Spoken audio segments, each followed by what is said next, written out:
Martin Iyekekpolor is a public health professional, social entrepreneur, and human-centered designer. He is the founder of Youlead project, a social enterprise which impacts knowledge of professional work skills and the core message of leadership, excellence, action, and dedication to a visionary life, and the chief executive officer of Youlead International, a professional development and consultancy agency. He is a 2017 recipient of the Google Angela Scholarship, a 2018 Commonwealth Purpose Fellow, and a 2019 CC Hub Human Centered Design Fellow, a Bill and Melinda Gates Foundation funded program. He is a global citizen, a volunteer in the United Nations Sustainable Development Solutions Network, and a strong advocate for the United Nations Sustainable Development Goals 3, 4, 5, and 17, with noteworthy projects across 3 states in Nigeria.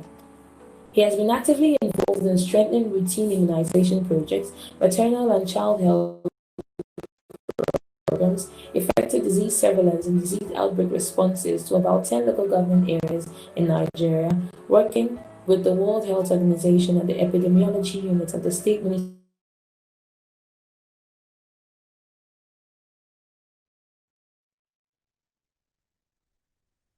as a consultant to NPHCDA, among others.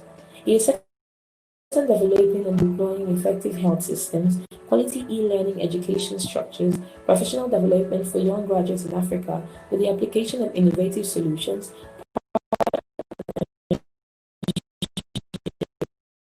business intelligence development and collaboration by 2032. As a firm believer in the message of personal leadership and purpose discovery, he is currently sharpening his front-end development skills while striving to build a growing network, personal and ladies and gentlemen, let's make welcome Martin Iyekekpolor, founder of Youlead Project. All right, thank you so much. That was quite long. I was shocked. Anyway, but it's good to see you all. It's good to see that you're here again. Today, we are not going to go around several things.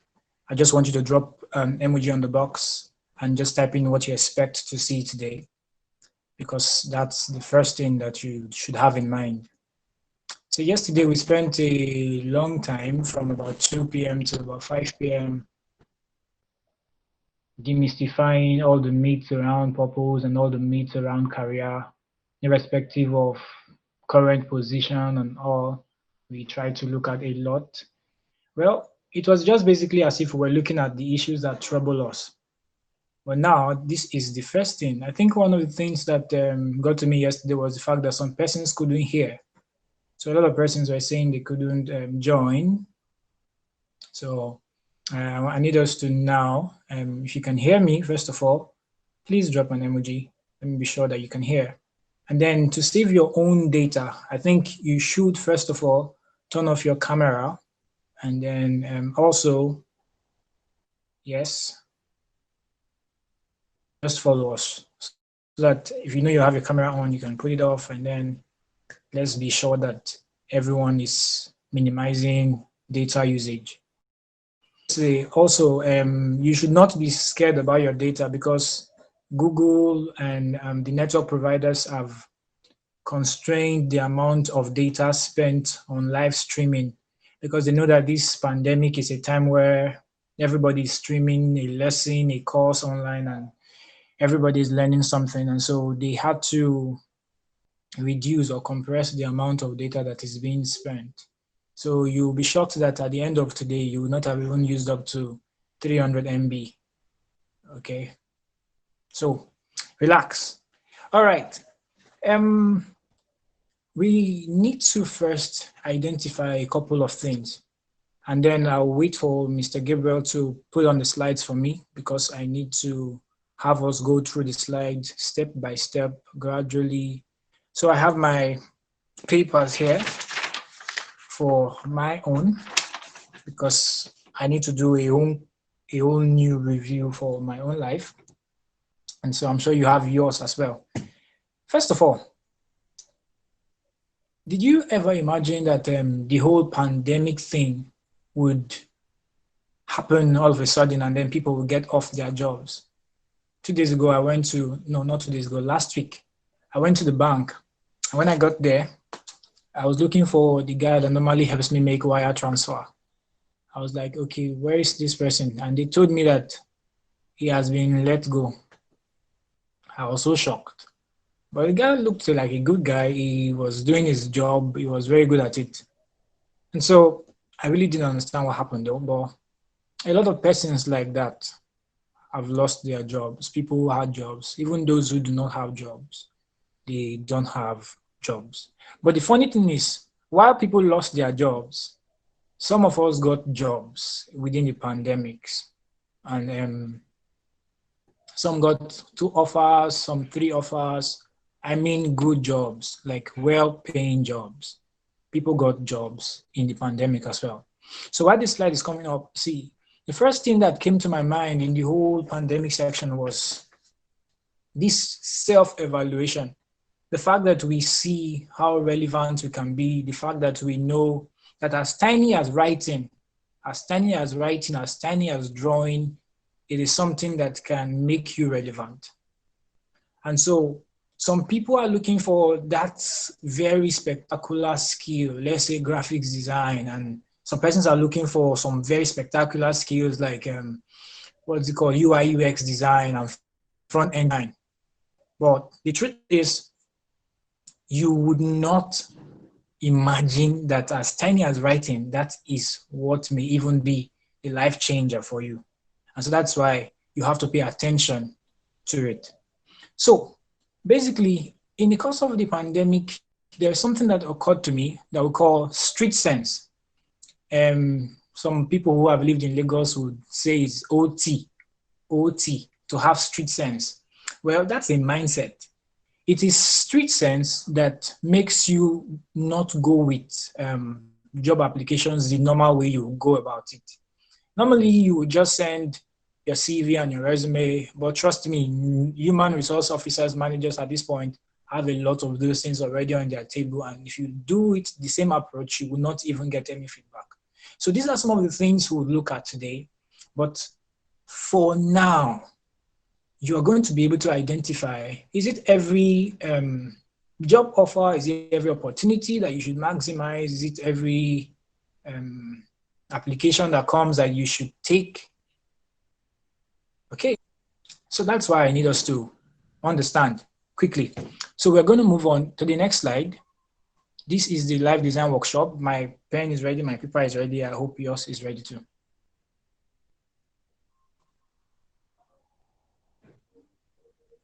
All right. The first thing that every one of us must work on and deal with is dysfunctional beliefs.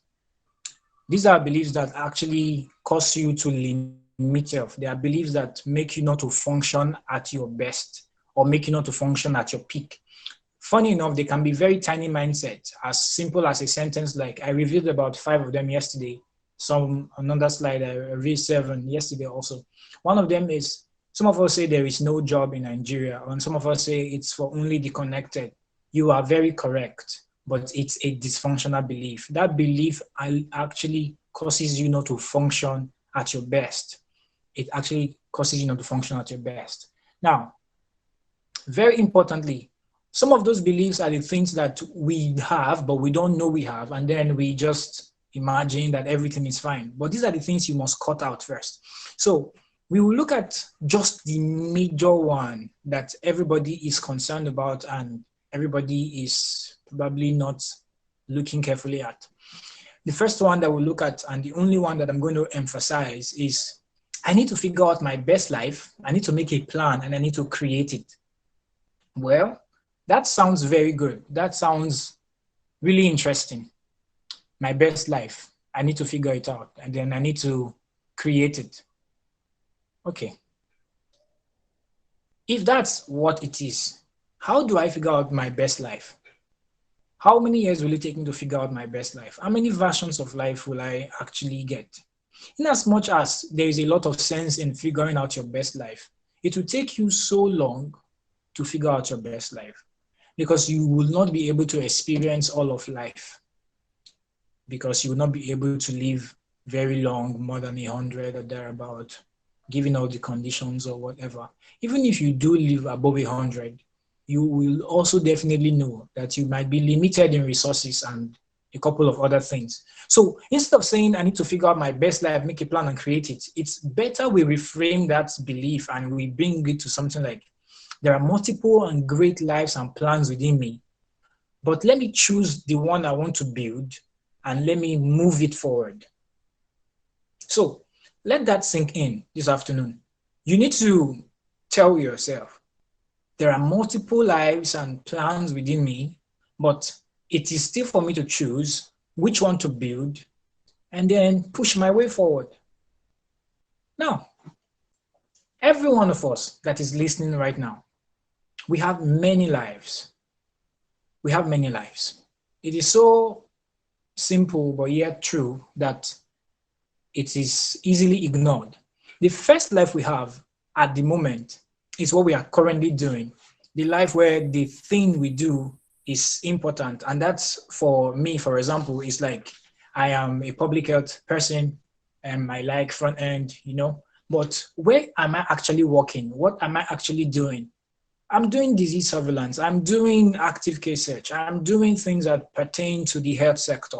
That is the thing I do. That is my first life. That is life one. Okay, if we're going to give them numbers, that is life number one. And so that's the thing I'm doing. And so in doing that life design gives me room to question that life. Life design brings me to the point where I actually tell myself, okay, this life I am living, this thing I am doing, do I have what it takes? Do I have what it takes to be a very good public health professional? Do I have what it takes?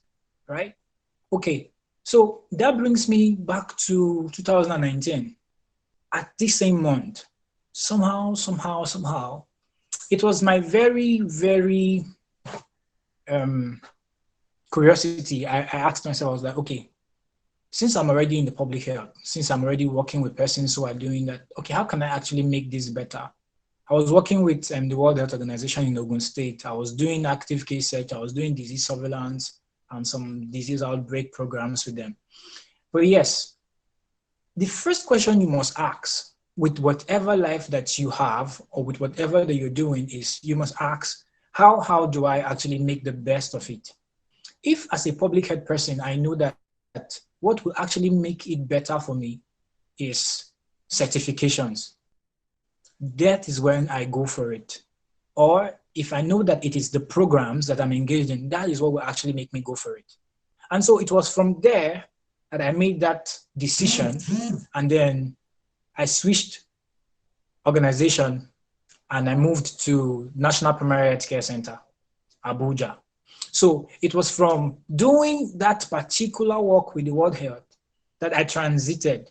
The transition was very simple, and it was very, very simple. They needed somebody who had experience with routine immunization. That is immunization of children and from, let's say, like a month, 2 months from the day they are born, all of those processes. They needed somebody who had experience in routine immunization programs. And for the past 1 year of my life, that was 2019 though, I had worked from one immunization program to another. I had done routine immunization intensification projects. What they do in that project is they look at all the local government areas that they have low coverage for immunization. And then we go there and we pull out all the health workers and their data. We analyze it. Then we look for the loopholes and look for what is lacking. All of the rest are long story. So that is life one for me, and that is what I do. And so I realized that, okay, that's my life one, but my life two, if I want to choose another life, apart from the fact that I'm a public health person, my life two would be the thing I would do if life one disappears. Imagine if life one disappears for me, if I stop being a public health person, what I would do is the next thing I must decide. If the first job disappears, what is the next thing I will do? What is my second backup? What is my backup number two? All right. What is the first thing I will do after life one disappears? What will I come to if I can no longer be a public health person? If, okay, I say, okay, I'm tired of working here. I'm tired of that. All right, let me switch to something else. Now, what I will do if life one disappears, personally for me, this is the question you have to answer for yourself. What would you do as your second life? For me, my second life would actually be having a professional educational institute. That would actually be my second life. And so I create a blueprint for that second life. I create it such that it is so robust and so full that I use also the questioning I did from the very first life. I asked myself also, do I have what it takes to fund a professional educational institute? Can I get all the funding that is required? Do I have all the human resources that is important? You know, basically, these are questions you would ask. And then to just make it fast, my third life is even funny to me. That would be the life I would live if money was not the problem. Basically, if money was not the problem, if I wasn't looking for how to, survive, make ends meet, how to, because that's the reason most of us take some jobs. We just want to make ends meet. But the third life I would live would be a life that is not affected by money, affected by resources. Okay, and that would be I would just peacefully, gently, calmly manage an eatery, for example, in a very local, quiet place where I can relax and I can watch people eat and laugh. As simple as that. Well, that is what I would do. As simple as that. But the thing is, when I am doing the planning for these three lives, the thing I would put at the bottom of all of them is, are these things meaningful? And so the question I would ask you to ask yourself is, if you need to break your life into three different parts, will they be meaningful? So we are going to go to the next slide and then we'll move on from there. These are things that you should ask yourself. But while I'm living all these three lives, can I concentrate on it? Will I be able to concentrate? Because that's where most of us have a problem. The concentration part, we do not concentrate at all. We do not concentrate. While you are taking a course on Future Learn, you are taking a course on Pluralsight, you are taking a course on the Odin project, you are taking a course on Progate, I can just keep going on and on. Or you are taking a course with one of my bosses here who has Skill NG, Mr. Ibrahim Oredela is here right now. Okay, well done, boss. You're taking a course with him and all. You are not focused on any of them. You can't even concentrate on any of them. So you're going to have a very low level of result for either your first life, your second life, or your third life, or if you even have a fourth life and a fifth life, or maybe you're a cat with 9 lives. Any life you live will not be effective if there is no concentration. That is, per time, you give your time and you give your energy to one thing, to one thing, to one thing. You actually put sacrifice. You sacrifice all that things. You do not stay so long on social media just because you want to complete some courses. So something has to go for another thing to grow. Something has to be placed on hold for another thing to be attended to. I have a friend, I tell her all the time, I tell her that attention is never lost. Attention does not ever disappear. It's either I'm giving you attention or I'm giving something else or someone else attention. So we must have this at the back of our mind. It's either a man is giving you attention or is giving something else attention. So whatever you are giving attention per time is what you are concentrated on. Are we following, guys? All right. Now, but in life design, in purpose design, there are 4 basic challenges and 4 things that we should look at carefully.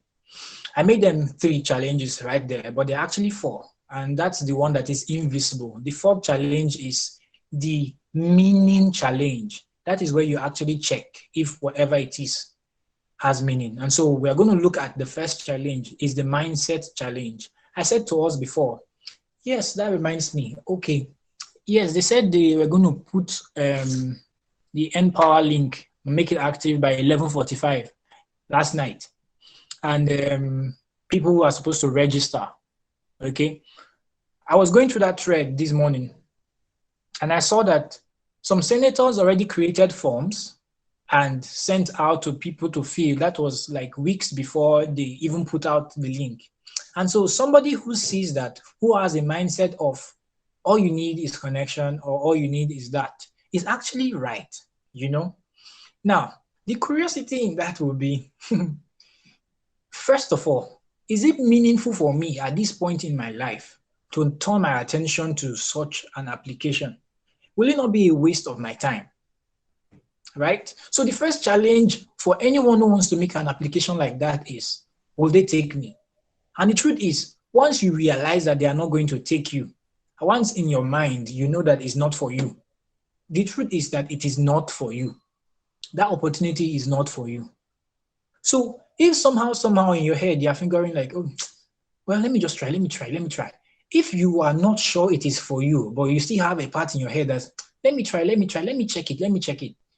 If you are curious, if you have street sense, that mindset is what will push past the first barrier. And that first barrier is what actually makes any job application work or makes it not work. Job application, whatever.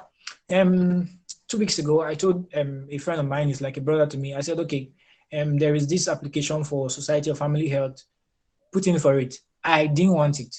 I honestly did not want it because I looked at what they actually do. It wasn't what I wanted, and it wasn't what I want to do at the moment, probably because of the money and all. I was not going to give my time for that. I'd rather just leave it alone, you know? And so he put in for it, and they called him for it, and then he got interviewed for it. It's that simple. It is street sense. It is what makes you curious. It's what makes you look into whatever is there. So that mindset, you must check it. At every time you see an opportunity, whether it's a job vacancy, you must check how curious it makes you, right? And then the next mindset you must check and have is the part that you iterate. Iterate means that if I tried it the first time, I failed, I try it again. So I make it work. Probably I wrote an application to Commonwealth for a scholarship and I didn't get it. I failed that first one. I do it again. That's how we do it. You fail, you check, you fail, you check, you fail, you check. You see what is wrong with it. This is your life we're talking about. You don't just leave it and say, I beg, you not consign me. Well, it's not me. It's not my own business. It's your business. You get it? Now you consign. If you not consign you not be consign me. You're not my mother.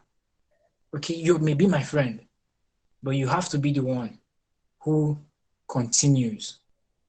And yes, that mindset that you are so proud, you don't want to ask for help, right?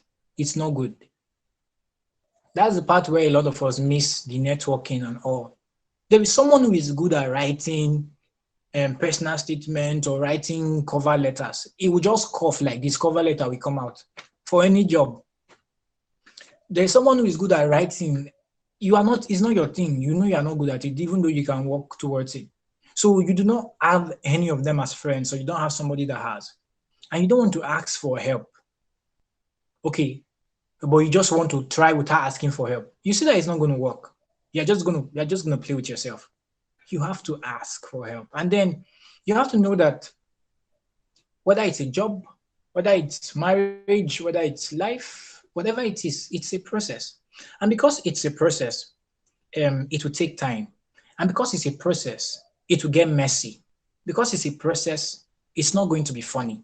Receiving 19.8 as a youth corper is not funny. It is not. It was not funny back then. It was not funny because it was not funny. If you ask me why it was not funny, it is because it was not funny. I don't know what your reason is. And so that is the reason why I will go to my office, and then whether I went or I didn't go, my oga didn't even bother. It was not even his business.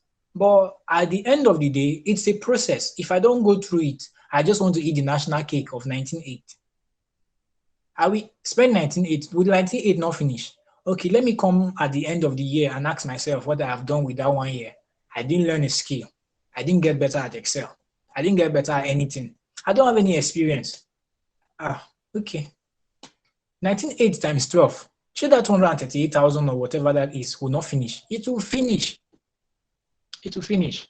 And then the very important mindset you must check is emotional intelligence. And that's your ability to merge your relationship with people, your own issue, and balance it. Because the way you are looking at me, one of the things that has helped me is understanding that most of the time, it may not be the other person that's wrong, it may be you. Whether it's an approach to an application or it's an approach to a work or in your interview, probably you are the one that was wrong. You must have that mindset. It doesn't mean that if you take advantage of people. No, that's not what emotional intelligence is, because you know emotional intelligence, because you know how to make people feel sorry for you. No, no. You should know how to bring the best out of all your relationships. And then that's where you move to the next check. And that's the problem check. I sit down here, for example, and I'm trying to solve a problem. I'm trying to figure out if I should take a master's. For example, I'm working at it, I'm trying to write a scholarship for it and all that kind of stuff. I don't even pause to ask myself, is it the right problem? Is this the right solution? Is this the right question? Is there something more? They sent me a rejection mail. Is there something more? You don't go over your application, you just throw it away. Is there something more? It's important. When life gives you problems, you should actually ask yourself if you're actually facing the right problem, because some problems can be wrong, because we're going to look at how we can break up problems in the next check, which is the opportunities check. So these are things you should consider. These things are not, they are not things you have on a physical, but these things are in the mind. All of these processes are mental processes. I just have to make them visual so that you can see them. And these are the basics. If you are a person who really thinks, right, you would actually, you'd actually process things better, process things faster. If you can hear me, please drop an emoji. All right, you have to process things faster and process them with time. And so, if you have found the problem, let's say you put in a very crappy cover letter, I reviewed a couple of applications 2 days ago. Man, one of you who reviewed them with me is right here. Okay, we read a couple of applications. I think about 10 or thereabout. Some people wrote things that shocked me in my soul. So I was now imagining how those human resource guys did it. How they look through applications and they just laugh and they just vanish. Well, not for laughs though. At every point in time, we all do not always know how to do it. Yesterday, I shared with you my first interview experience, how I made a mess. My brother here, Steven, knows what I did. I told him, and he so laughed. How can somebody just walk out of a company that is being interviewed and just say he wants to go home? What are you going to do at home? Are they remoting you? Is your village people? Are they on top of your matter? Probably your village people. Yeah, they are the ones. Anyway, okay. Now, when we realize that I don't know how to really write statements, so I don't know how to really do these things, it is now for us to open up our problems, okay? And they are just majorly, it is just a basic way of opening any problem. And the problem is, the thing is, you ask yourself the how might I question. Those of us who are into design thinking, we call this the how might we questions, but because it's life design, it actually becomes personalized, it becomes how might I. So probably I have a problem with getting invites for my interviews and all the job applications I put in for.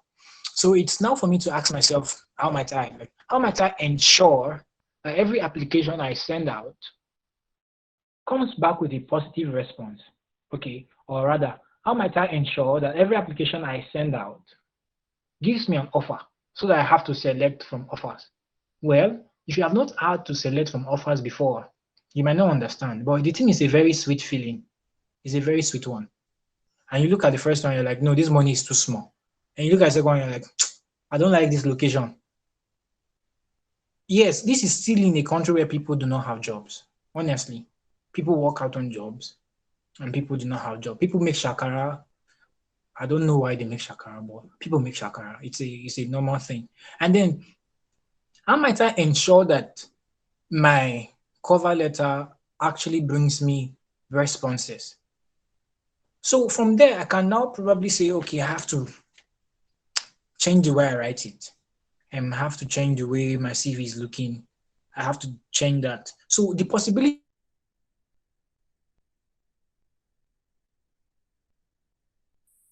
actually open up better.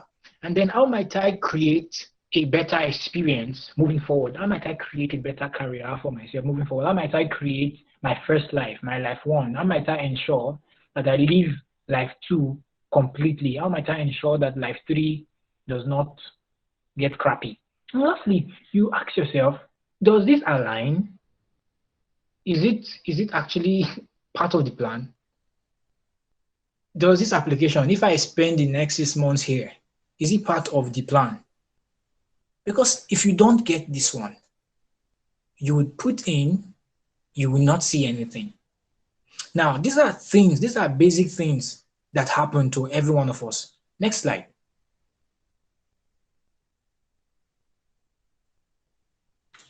All right. And so this is all that we have been looking at from all the questioning and all.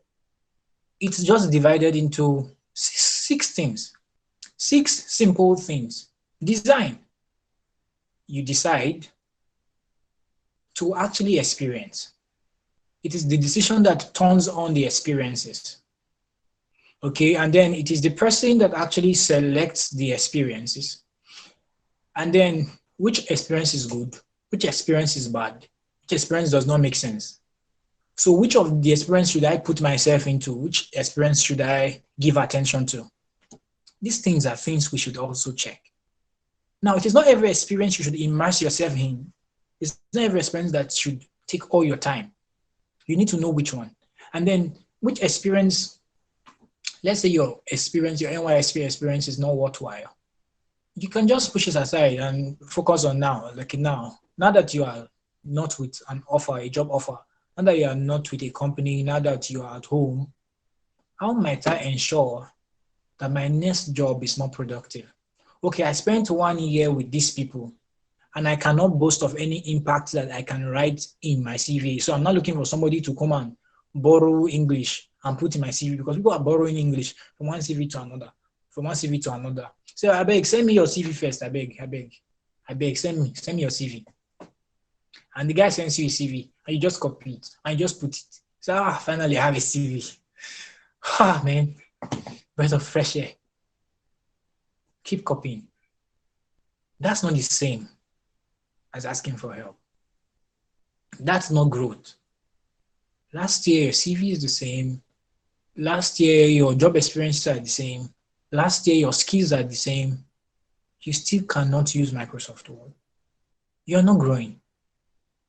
And you realize you're not growing. You're not even connecting with people who are growing, people who are doing better. Okay? People who are exposing themselves to global opportunities. The man that's going to come next, he studied law in UI. He abandoned law. I don't know why he abandoned law. But that is because he will tell you why by himself. Next slide. All right. So it was his next one. It was his decision to actually know which to do. In the end, guys, it is important that we understand that first tendency to overplan your life, you are overplanning and you are not really doing. You so plan that you don't do. Man, you need to leap out of it. You need to jump out of that condition in your head. I know some of you will be like, okay, after this section, I want to sit down and plan. Don't plan too much. All right, that's the reason why I actually wanted to put so much into this workshop, like very much bunch of stuff. But in the end, I realized that putting so much would not be the guarantee of the result. And so I just broke it down to as simple as I realized that would produce this maximum impact. And so you have to not overplan. You have to do more than you plan, right? And then is it that part of your brain that you're like, there's no job in this country? Flip it, flip it. That part of your brain that Excel is hard, flip it. That part of your brain that social media is not my thing. Or God, what is your thing? It's not like you're a pastor and you're praying 24 hours seeking God's face and you have anointing. You're saying social media is not your thing. It's not like you, okay, what is your thing? What is your thing now? Well, it's for you to answer. You have to have a mindset that is ready to grow. And then, you see that part that we get creative with, that spark of creativity where you realize that, this is what I need to do. This is what I need to do. That is what is missing from most of our plans. I know some of you have plans in some jotters and all, probably some papers like this and everything.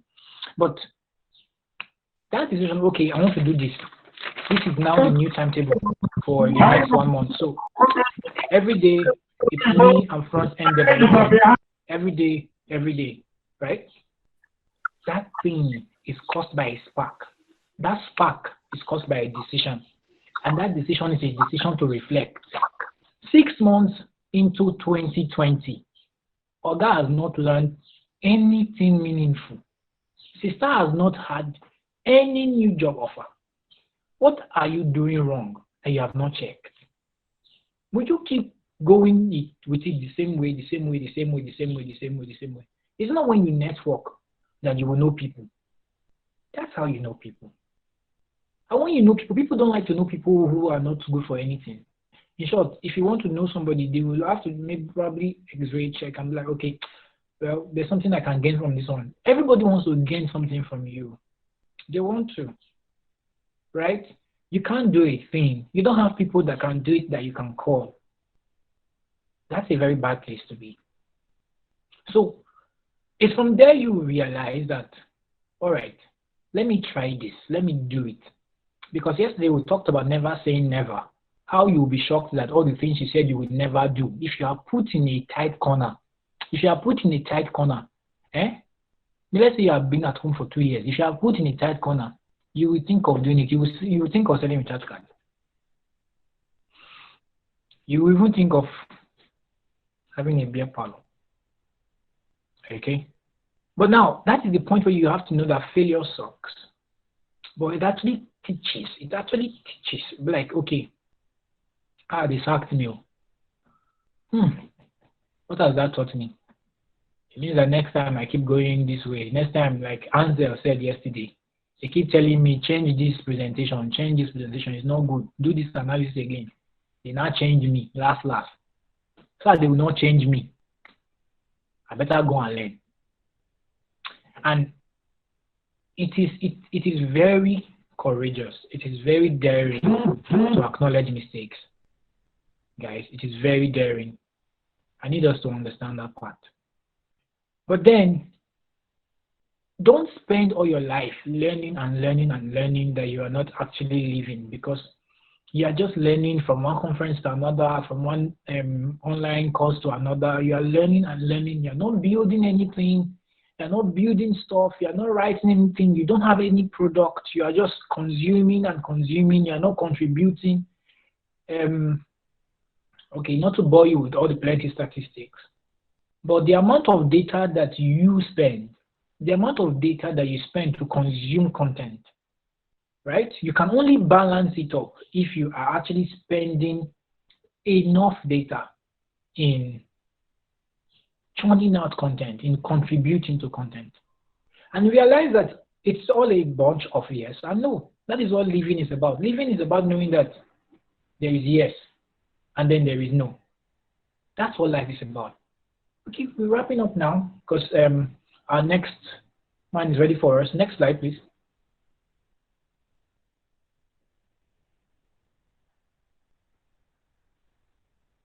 Next slide. Yeah, thank you. So guys, this is how we're going to wrap up this section. I need you to write a list of 100 things that you are excited about in the coming years of your life. For me, I have 100 here for the things that are going to happen to me in the next 1 year. 100 things. Probably one of them for me right here is being able to sit down with my dad and my mom and we'll just eat and laugh and then everybody goes to sleep because I miss them a lot. So it's one of my 100 things. So you can write a lot. You can write 30 if you get tired at 30. It's not like it must be 100 cc.